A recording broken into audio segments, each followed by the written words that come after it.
There's an old and possibly apocryphal story about how to catch a monkey that illustrates this set of ideas very well.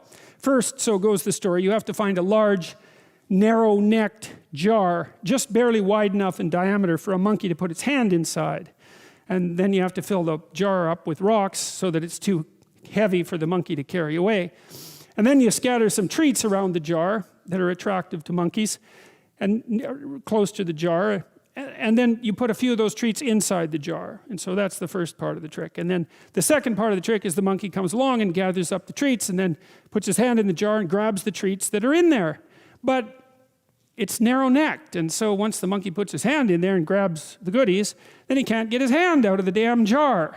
And so then you can just come along and pick up the monkey. And like, too bad for the monkey, right? It's like, he should have let go of what he had so that something terrible didn't happen to him.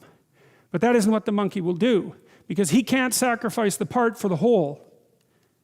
And there's something about the circumcision story that's about that. It's about sacrificing the part to save the whole.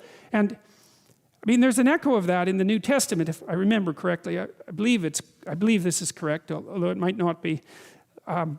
Where Christ tells his disciples to pluck out their eye if it offends them. It seems like a very dramatic, piece of advice, but it's partaking of the same idea, which is that, if there's something holding you back, and we'll see this when we get to the story of Lot too, if there's something holding you back, even if it's dear to you, you have to let it go.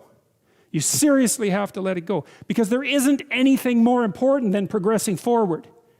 And cheap sympathy, cheap empathy, cheap nostalgia, none of that is sufficient. None of that will work, because the consequences of not putting things together immediately are dire, and there's no time to wait.